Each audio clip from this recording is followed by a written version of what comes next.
Hello everyone, welcome to our Medcare Path YouTube channel. Myself Dinesh Kumar. Today discuss topic about pharmacokinetic, and last session is only based on general terminology of pharmacology and route of administration of drug.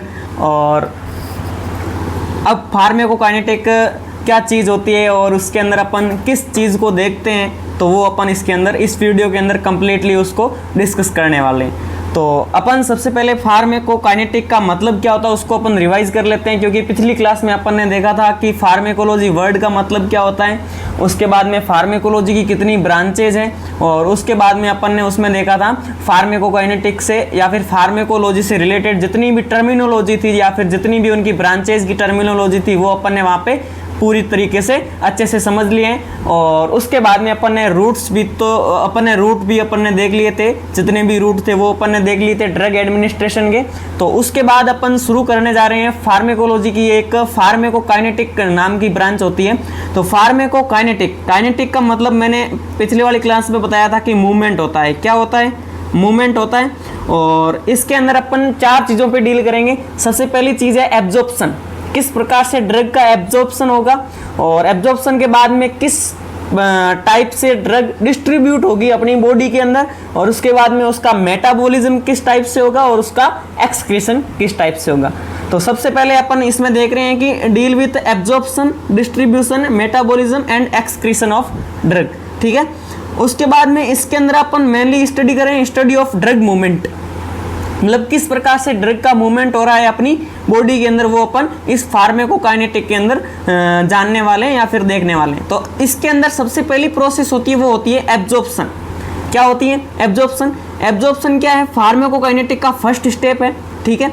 और drug enter systemic circulation from site of administration called as absorption.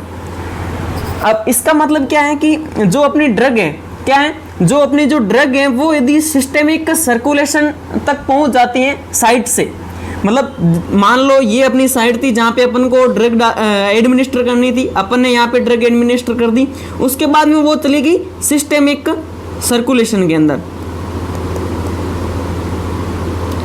तो इसको अपन क्या बोल देंगे? Absorption बोल देंगे। क्या बोल देंगे साथियों? एब्जॉर्प्शन बोल देंगे।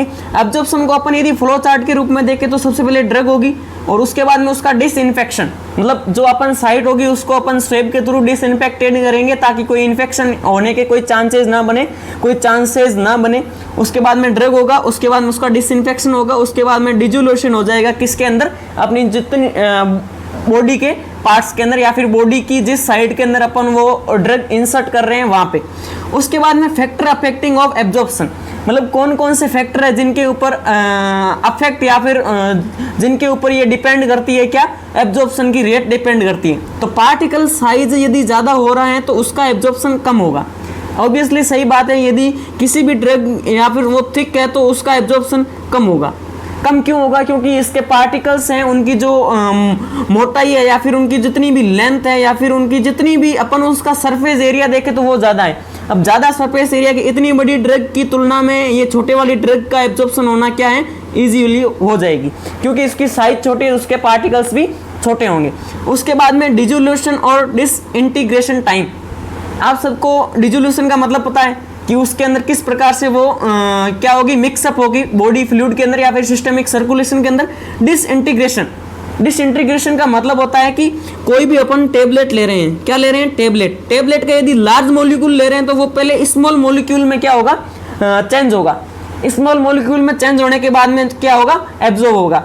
तो यदि अपनी जो ड्रग है वो बहुत ज़्यादा बड़ी है तो उसके स्मॉल मॉलिक्यूल बनने के लिए क्या ज़्यादा लगेगा? टाइम ज़्यादा लगेगा। टाइम ज़्यादा लगेगा तो एब्जॉर्प्शन की रेट भी कम होगी। इसका मतलब है कि डिसइंटीग्रेशन यदि ज़्यादा है तो एब्जॉर्प्शन की रेट कम है। उसके बाद में लिपिड सोल्युबिलिटी। अब लिपिड सोल्युबिलिटी क्या होती है? लिपिड के अंदर कोई भी चीज़ कितनी सोल्यूबल है उसको अपन लिपिड सोल्युबिलिटी बोलेंगे। अब आपके दिमाग में ये आ रहा है कि लिपिड सोल्युबिलिटी से ड्रग का क्या लेना देना? तो अपनी जो सेल होती है, मतलब कि अपनी जो सेल होती है उसकी जो मेम्ब्रेन होती है वो बाई लेयर लिपिड होती है, मतलब उसकी इस तरफ भी लिपिड है और उस तरफ भी लिपिड है। तो तो जो चीज़ लिपिड के अंदर सोल्यूबल होगी वो आसानी से क्या करेगी, उस सेल मेम्ब्रेन को पार कर जाएगी और सेल के अंदर जाकर अपना काम कर देगी, मतलब लिपिड सोल्यूबिलिटी अपन उसको बोलते हैं। तो उसके बाद में ये आयोनाइजेशन यदि ज़्यादा है तो एब्जॉर्प्शन भी ज़्यादा है। ये इसको अपन करेक्ट कर लेते हैं, ये यहाँ पे उल्टा लिख दिया गया है। आयोनाइजेशन यदि ज़्यादा है तो अपनी जो ये रेट होगी, क्या एब्जॉर्प्शन रेट होगी, वो क्या होगी, कम होगी। एब्जॉर्प्शन रेट कम कैसे होगी, अब कम इसलिए होगी क्योंकि आयोनाइज्ड आयन होते हैं वो क्या होते हैं, वाटर सोल्यूबल होते हैं। क्या होते हैं, वाटर सोल्यूबल होता है। और वाटर सोल्यूबल जितने भी पार्टिकल होते हैं वो क्या करते हैं, लिपिड की लेयर को पार नहीं कर सकते, उनके लिए एक्स्ट्रा चैनल्स की जरूरत पड़ेगी, उससे क्या होगा, एब्जॉर्प्शन कम हो जाएगा। तो अपन यहाँ पे देख रहे हैं कि आयोनाइजेशन यदि ज़्यादा है तो एब्जॉर्प्शन क्या हो रहा है, कम हो रहा है। वाटर सोल्यूबिलिटी यदि ज़्यादा है तो अपना एब्जॉर्प्शन क्या होगा, वो भी कम होगा, एब्जॉर्प्शन इज डिक्रीज। ठीक है, आयोनाइजेशन ज़्यादा है तो एब्जॉर्प्शन कम होगा, अपन ने देख लिया। उसके बाद में अपन आगे ये देख रहे हैं कि एब्जॉर्प्शन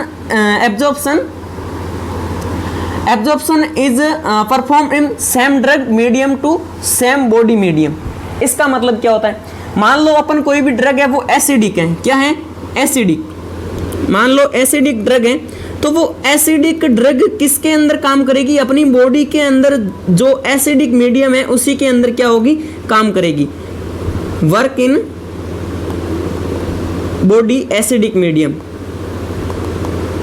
जो अपनी एसिडिक ड्रग है वो सेम मीडियम में क्या करेगी, वर्क करेगी। उसके बाद में पीएच देखते हैं, पीएच किस प्रकार से अफेक्ट कर रही है, ऑल ड्रग एसिडिक और बेसिक, मतलब जितनी भी ड्रग है वो क्या है, बेसिक है और एसिडिक है। ठीक है, उसके बाद में drug are not strong acid और स्ट्रॉन्ग बेस, वो क्या है, स्ट्रॉन्ग एसिड और स्ट्रॉन्ग बेस नहीं है, पीएच के बेसिस पर अपन देख रहे हैं। तो all exist in weak acid और बेस, जितनी भी ड्रग होती है वो वीक एसिड और बेस के अंदर एग्जिस्ट करती है।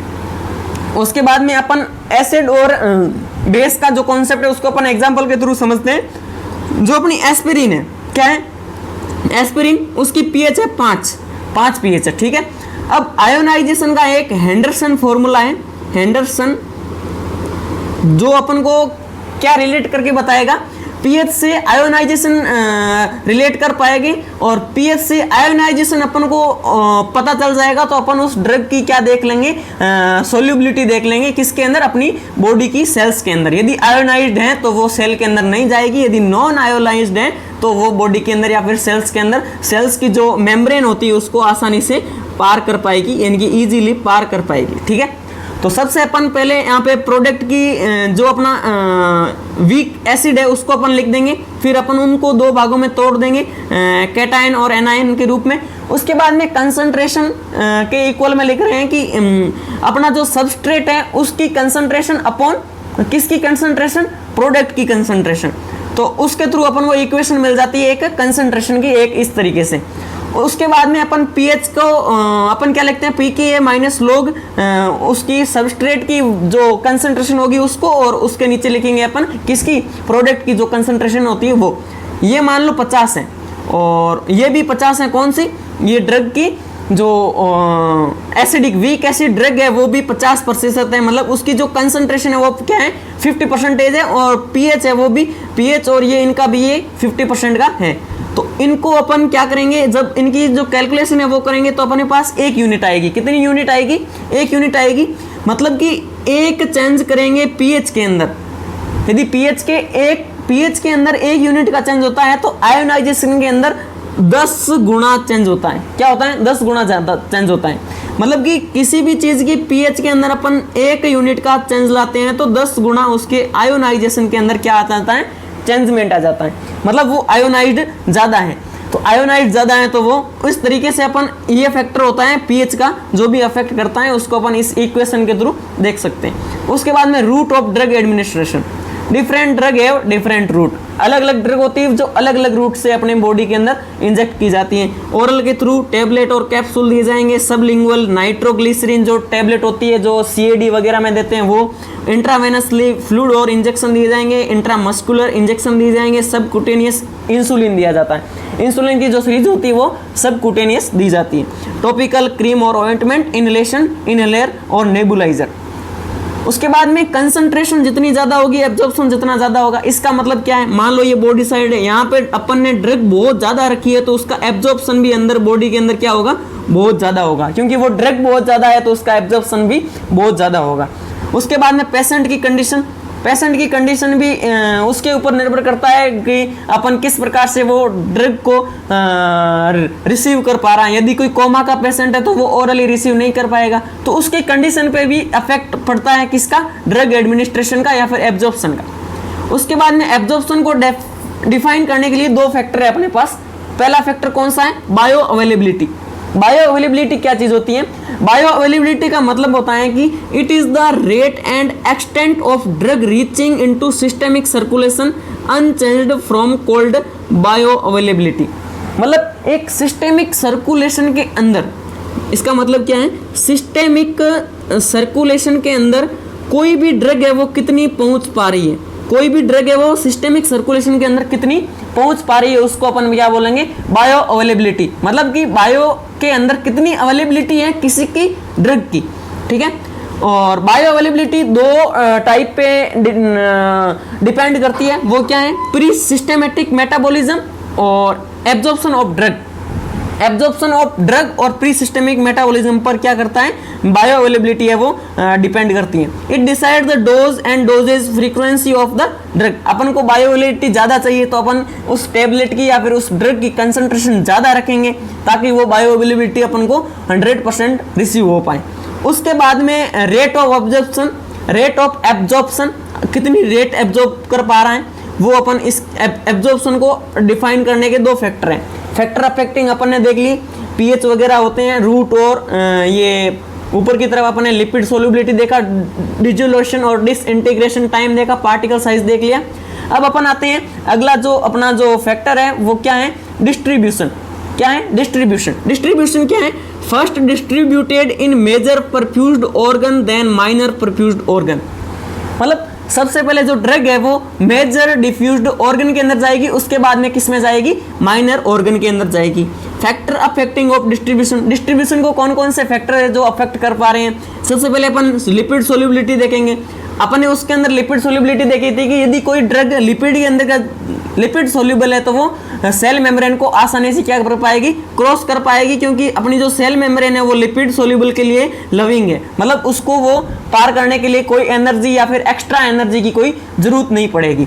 उसके बाद में आयोनाइजेशन यदि कम है तो डिस्ट्रीब्यूशन ज़्यादा होगा, वो भी अपने देख लिया था, क्योंकि वहाँ पे आयोनाइज्ड पार्टिकल को जो सेल मेम्ब्रेन है वो अंदर और बाहर जाने की परमिशन नहीं देती बिना किसी एनर्जी के प्रयोग किए या फिर यूज किए। Plasma protein binding, plasma protein binding क्या है, रिजर्वोयर ऑफ ड्रग है, वो ड्रग को रोक लेती है अपने अंदर, इसलिए ड्रग का डिस्ट्रीब्यूशन सही से नहीं हो पाता। इसलिए प्लाज्मा बाइंडिंग प्रोटीन जितनी कम होगी उतना अपना जो डिस्ट्रीब्यूशन है वो ज्यादा होगा। यदि प्लाज्मा प्रोटीन ज्यादा है तो डिस्ट्रीब्यूशन कम होगा, ये अपन ने देख लिया। टिश्यू बाइंडिंग भी इसी तरीके से काम करती है। Blood brain barrier, blood brain barrier का जो इफेक्ट है वो अपन देखते हैं आसानी से। ये क्या बोलता है, there is an important parameter which decide the distribution of drug which is called apparent value of distribution. कितनी वैल्यू डिस्ट्रीब्यूट हो रही है वो किस पे निर्भर करती है, amount of drug in body और प्लाज्मा कंसंट्रेशन। यदि प्लाज्मा की कंसंट्रेशन ज्यादा है तो वो क्या कर देगी, ड्रग को अपने साथ बाइंड कर लेगी, जिससे ड्रग क्या हो जाएगी, रिजर्व हो जाएगी। उसकी वजह से जो अपनी वीडी वैल्यू है वो कम हो जाएगी। वीडी वैल्यू कम हो रही है तो अपना जो डिस्ट्रीब्यूशन है वो क्या हो जाएगा, कम हो जाएगा, वो डिक्रीज हो जाएगा। इसलिए अपन को वीडी वैल्यू क्या करनी है, ज्यादा रखने के लिए प्लाज्मा की कंसंट्रेशन है वो कम होनी चाहिए। ये फैक्टर इस प्रकार से अफेक्ट कर रहा है। यदि वीडी वैल्यू ज्यादा है तो डिस्ट्रीब्यूशन ज्यादा है। Barrier in body to reduce distribution, कौन कौन से ऐसे बैरियर है जो डिस्ट्रीब्यूशन को डिक्रीज करते हैं, तो उसके अंदर सबसे पहला है blood brain barrier. Lipid soluble drug pass हो जाती है, उसके बाद में डिस्ट्रीब्यूशन कम होगा क्योंकि ब्लड ब्रेन बैरियर आ रहा है। प्लेसेंटल बैरियर, प्लेसेंटल बैरियर क्या होता है, इनकम्प्लीट बैरियर होता है और gives A teratogenic because drug cross the placenta. Placental barrier किसके अंदर काम करता है, जब कोई प्रेग्नेंट वुमेन है उसके अंदर कोई भी फीटल ग्रो कर रहा है तो फीटल और प्रेग्नेंट वुमेन का जो कनेक्शन है वो किसके थ्रू हो रहा है, प्लेसेंटा के थ्रू हो रहा है। ठीक है, अब प्लेसेंटा को जो जो ड्रग पार कर पाएगी या फिर जो ड्रग पार कर नहीं कर पा रही है वो किससे इफेक्ट हो रही है, प्लेसेंटल बैरियर के। और ये इनकम्प्लीट टाइप का बैरियर होता है। और उसके अंदर यदि वो प्लेसेंटल का जो अपनी जो प्लेसेंटल बैरियर है उसको यदि कोई भी ड्रग पार कर लेती है, कोई भी ड्रग है जो प्लेसेंटल बैरियर को पार कर लेती है, तो उसको अपन क्या बोलेंगे, टेराटोजेनिक इफेक्ट आएंगे उस ड्रग के अंदर, ठीक है। और उसके बाद में अपन देखते हैं मेटाबॉलिज्म, जो अपना अगला इसके अंदर एस्पेक्ट यूज होगा, और वो है बायो ट्रांसफॉर्मेशन। क्या होता है? Chemical alteration of drug one two another form, मतलब कि जो ड्रग है वो एक फॉर्म से किसी दूसरी फॉर्म के अंदर चेंज हो रही है, तो उसको अपन क्या बोलेंगे, बायो ट्रांसफॉर्मेशन बोलेंगे। मेजर मेटाबॉलिज्म लीवर के अंदर होता है, lipid soluble change in water soluble, lipid soluble drug है वो वाटर सोल्यूबल के अंदर चेंज हो जाएगी। उसके बाद में अपनी जो दो फेज क्या काम करती है, उसके अंदर सबसे पहली फेज है वो क्या करेगी, एक्टिव ड्रग होगी उसको इनएक्टिव में चेंज करेगी, और इनएक्टिव ड्रग को क्या करेगी, एक्टिव में चेंज करेगी। ओनली इनएक्टिव फॉर्म जो फेज 2 के अंदर जो अपन को रिसीव होगी। और उसके बाद में अपनी जो फेज 1 है उसके अंदर मेटाबोलाइट एक्टिव होगा, और एक्टिव भी हो सकता है और इनएक्टिव भी हो सकता है, पर ये लिपिड सोल्यूबल और वाटर सोल्यूबल दोनों ड्रग होगी, पर जो अपनी फेज 2 है वो ओनली वाटर सोल्यूबल रहने वाली है। फंक्शनल ग्रुप इसके अंदर अटैच होगा, पेरेंटल मॉलिक्यूल होगा, और उसके अंदर क्या होगा, conjugate attach with parental molecule. अब फेज मतलब ड्रग की दो फेज होती है, और उसमें से एक फेज हो गई दोनों के लिए सोल्यूबल और दूसरी ओनली वाटर के लिए सोल्यूबल। उसके बाद में ऑक्सीडेशन और रिडक्शन की प्रोसेस होगी इनके अंदर, और इसके अंदर ये प्रोसेस होगी ग्लूकुरोनिक एसिड कॉन्जुगेशन और ग्लूटाथियोन एसिड कॉन्जुगेशन और सल्फेट कॉन्जुगेशन, ठीक है। उसके बाद में the metabolism of drug lead to inactive metabolite from a active metabolite, मतलब एक्टिव मेटाबोलाइट से इनएक्टिव मेटाबोलाइट बनेगा, active metabolite from a active drug, active metabolite से क्या बनेगी, एक्टिव ड्रग बनेगी, active metabolite from a inactive drug, ठीक है। उसके बाद में अपन फेज सेकंड के अंदर भी अपन ने ये देख लिया। उसके बाद में प्रो ड्रग क्या होती है, ये सच ये इनएक्टिव होती है प्रो ड्रग, और जिसका मेटाबॉलिज्म होने के बाद में वो क्या हो जाती है, एक्टिवेट हो जाती है। प्रो ड्रग इनएक्टिव होती है और उसका मेटाबॉलिज्म होने के बाद में वो एक्टिव हो जाती है। उसके बाद में उसका अपन एग्जांपल देखें तो पार्किंसन डिजीज के अंदर अपन एक टेबलेट लेंगे, वो कैसे एक्टिव और इनएक्टिव होती है, वो कैसे प्रो ड्रग है वो अपन यहाँ पर देख रहे हैं। एसिटाइल कोलिन जो कि एक्साइटेटरी है, और डोपामिन जो कि इनहिबिटरी है। एक्साइटेटरी जितने भी न्यूरोट्रांसमीटर वो बहुत ज्यादा है किसके अंदर, सीएनएस के अंदर, इसलिए जो अपन डोपामिन देंगे वो डोपामिन क्या नहीं होगा, उसके अंदर सही तरीके से अपनी साइड पे पहुंच नहीं पाएगा। उसके लिए अपन पेशेंट को डोपामिन देंगे, but dopamine is water soluble that not pass blood brain barrier. तो वहाँ पे अपन क्या करेंगे, अपन एक प्रकार की ड्रग आती है लीवोडोपा जो कि इनएक्टिव फॉर्म में होती है, और वो डोपामिन एक्टिव फॉर्म में हो जाती है जब उसका मेटाबॉलिज्म हो। जब ड्रग का मेटाबॉलिज्म होगा तो वो क्या हो जाएगी, एक्टिव फॉर्म में हो जाएगी, और वो डिहाइड्रोजनेज प्रोसेस के थ्रू होगी। इसके अंदर अपन ये ऐसा क्यों कर रहे हैं, क्योंकि इसमें लो डोज देना पड़ेगा, मोर स्टेबल होगी और लेस टॉक्सिक होगी। In liver enzyme metabolise the drug. Liver के अंदर कौन कौन से एंजाइम है जो ड्रग को क्या करेंगे, मेटाबोलाइज करेंगे। सबसे पहला है माइक्रोसोमल एंजाइम, उसके बाद में non microsomal enzyme. If drug pass through the microsomal enzyme, these drugs are create drug reaction। मतलब जो माइक्रोसोमल एंजाइम से जितनी भी ड्रग गुजरेगी वो क्या करेगी, एक ड्रग रिएक्शन अपनी बॉडी के अंदर अकर करेगी। उसके बाद में अपन दो डिजीज कंडीशन देखते हैं कि ड्रग रिएक्शन कैसे अकर होगी। एचआईवी भी क्या करता है, इम्यून सिस्टम को डिक्रीज करता है, और टीबी भी क्या करेगी, इम्यून सिस्टम को डिक्रीज करेगी। तो टीबी के अंदर अपन ड्रग देते हैं रिफाम्पिसिन और जीडीवोडिन, किसके अंदर देते हैं, एचआईवी के अंदर। इसका यदि मेटाबॉलिज्म करें कौन, माइक्रोसोमल एंजाइम, तो ये इंक्रीज कर देगा मेटाबॉलिज्म के अंदर, देन रिड्यूस द इफेक्टिवनेस। मतलब कि जो ये माइक्रोसोमल एंजाइम होते हैं वो ड्रग की इफेक्टिवनेस को कम कर देते हैं, किसके थ्रू, लीवर के अंदर ये रिएक्शन होती है। उसके बाद में after metabolism zero after metabolism drug क्या हो जाती है, इनएक्टिव हो जाती है। उसके बाद में एक्सक्रीशन किसके थ्रू होता है, एक्सक्रीशन की प्रोसेस के अंदर प्रोसेस है फार्माकोकाइनेटिक की। If drug is inactive then excrete the drug. मतलब यदि ड्रग इनएक्टिव है तो वो अपने आप क्या हो जाएगी, एक्सक्रीट हो जाएगी। मेजर ऑर्गन कौन कौन से जो ड्रग को इनएक्टिवेट करेंगे, किडनी करेगी, ऑर्गन क्या करेंगे, इसमें पार्टिसिपेट करेंगे। और लीवर के अंदर मेटाबॉलिज्म ड्रग को मेटाबॉलाइज करने के लिए माइक्रोसोमल एंजाइम और नॉन माइक्रोसोमल एंजाइम। ये अपन ने जो ड्रग की एक ड्रग किस प्रकार से बॉडी के अंदर एडमिनिस्टर हो रही है, उसके अपन ने 4 प्रोसेस देख ली। सबसे पहले अपने एब्जॉर्प्शन देखा, डिस्ट्रीब्यूशन देखा और मेटाबॉलिज्म और एक्सक्रीशन। ये अपना प्रोकाइनेटिक का जो टॉपिक होता है यहाँ पर एंड होता है। और यहाँ तक जुड़ने के लिए आपका बहुत बहुत धन्यवाद। और अपने इस YouTube चैनल को सब्सक्राइब जरूर करें, शेयर करें, कमेंट करें और इसके अंदर अपन क्या अच्छे चेंजेस ला सकते हैं आप एक कमेंट जरूर करें। और धन्यवाद यहाँ तक जुड़ने के लिए, शुक्रिया।